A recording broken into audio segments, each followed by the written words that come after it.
মৃত ব্যক্তির ফটো তোলা বা ভিডিও কলে প্রবাসী আত্মীয় স্বজনকে দেখানো যাবে কিনা। মৃত ব্যক্তির ছবি তোলা কিংবা ভিডিও কল করা থেকে বিরত থাকা উচিত, কারণ মৃত্যুর পর মানুষের চেহারাতে, তার শরীরে নানা রকমের পরিবর্তন এসে যায় অনেক সময়। এই ছবি তোলাটা ভালো কোনো বিষয় নয়। এটা থেকে যথাসম্ভব আমাদের বিরত থাকা উচিত। এবং এমনিতেই সাধারণ অবস্থাতেও প্রয়োজনে ছবি তোলা যায়।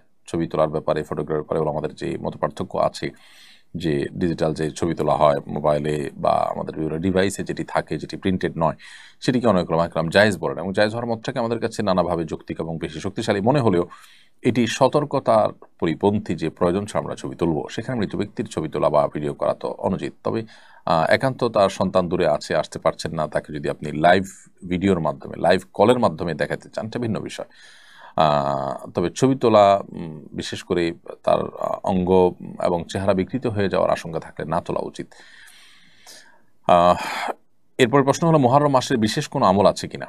মুহররম মাসের বিশেষ আমল হলো বেশি বেশি নফল রোজা রাখা। নবী করিম সাল্লাল্লাহু আলাইহি ওয়াসাল্লাম বলেছেন, আফদালুস সিয়ামি বা'দা রমাদান শাহরুল্লাহিল মুহররম। রমজানের পরে সবচেয়ে উত্তম রোজা হলো আল্লাহর মাস মুহররম মাসে রোজা রাখা।